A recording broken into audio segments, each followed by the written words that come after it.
high. No one understands the value of every vote better than my next guest. Katie Paris, founder of Red Wine and Blue, Yasmin Radjy, executive director of Swing Left, and Adrienne Shropshire, executive director of Black PAC. I'm so glad to see all of you today. Katie, your specialty is one of the prized Democratic voting groups, Suburban Women. What's been the reaction over the last week? And the key question, how do you then turn that into votes? There's no question about it. Joy is back in town, and it feels really good. But we also are very clear-eyed about what's in front of us, what is about to come at us. And we know that with all this information coming at voters, so much money being spent more than ever, that to break through the noise, we have got to be willing to put our own skin in the game. We've got to be willing to talk to everyone we know and everyone we meet about this election. And we have seen thousands of new women step up to do just that, volunteering to be relational organizers for Red, Wine, and Blue, forming hundreds of new local groups. We've got them in 49 states now. Well, wait a second. The numbers you sent us said 330 affiliate groups launched in just the last days. That's right. Our affiliate network, it's called Trouble Nation. We're now up to over 550 groups, and the bulk of that has come in recent days. There's so much energy out there, and through these groups, people are going to be tapping in to those local personal networks. Here's what I'm telling you, Chris Jansing.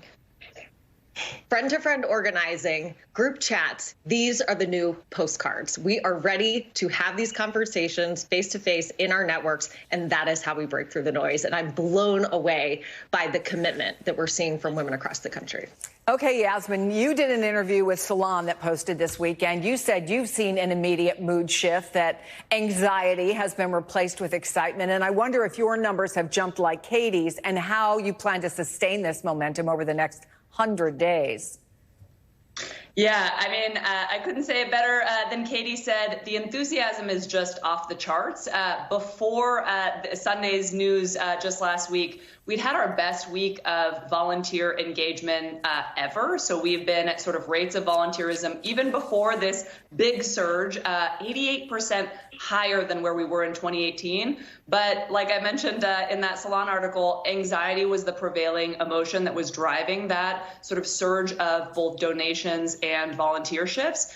And the 180 shift in mood has not just been a vibe shift. It has been turning into, we raised $1 million for candidates just this week. I know Katie and Adrienne were involved in all the sort of many Zoom calls where across the ecosystem, millions of dollars were raised this week. And what makes me just prouder than any of those dollar amounts is that our folks have been out pounding the pavement all weekend long. They were phone banking, writing letters, and the kinds of stories we were hearing were not only are folks feeling really fired up about Kamala Harris, but also about this moment of unity and hope in the party, and they're ready to turn that into some wins up and down the ballot. So, Adrienne, what do you see as the role and the possibility for a group like yours over the next 100 days? I mean, I just want to second and third the idea of the way that we're seeing energy and excitement increase. You know, we've seen it on the doors. We're knocking on doors in swing states and talking to Black voters. And I just think that while we're, you know, we'll see a bunch of paid communication, we'll see commercials, we'll see digital ads, and all of that's going to be really important in terms of getting information out, making sure that there's accurate information. I think the thing that we know is that Black voters have been a target of mis and disinformation, but it's really going to be those face-to-face conversations that people have on doorsteps with folks that are going to make the difference. So for every commercial, there is a trusted messenger knocking on someone's door, making a phone call, sending them a text message that is going to turn people out. And I think that the energy and excitement, while this is not going to be a cakewalk, and I think that we all acknowledge that, there's still a lot of voters who are still feeling anxious, a lot of voters who, you know, who are feeling like they're uncertain about the direction of the country. But we also know that people are tired of having to act on fear, and they're ready to move forward. They're ready to get in the game for something that is aspirational, something that helps them feel like, yes, this is the America who we can be. All of those Zoom calls were great, especially the ways in which people came together together to say, like, we may be different, but all of us together are the more perfect union. We represent the more perfect union, and we're going to bring that into being, and having someone aspirational like Kamala Harris really gives folks something to stand up and go out and work for. So, Yasmin, Swing Left was actually founded on the idea of, if you live in a place where, honestly, a lot of Democrats are, there's no big contest, people wanted to get involved. And so, much like Black PAC, your organization does a lot with down-ballot races as well. Down-ballot races are one of the arguments that people made for Joe Biden getting out of the race. Is this changing that equation as you see it on the ground, as Swing Left sees it?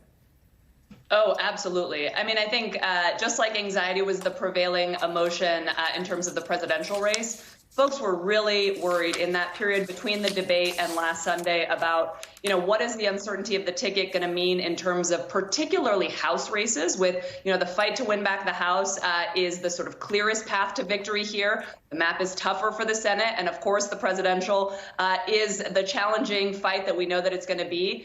And with what this past week has looked like, both in terms of enthusiasm, but also in terms of dollars, we've seen that our House candidates have been calling us and saying, their coffers are blowing up in the best way possible. And also, they've got still polls out in the field to see exactly what this is going to mean for their races. But everything that they are seeing so far in those early returns are the difference between the top of the ticket and the bottom of the ticket has narrowed significantly thanks to the exciting news from last weekend.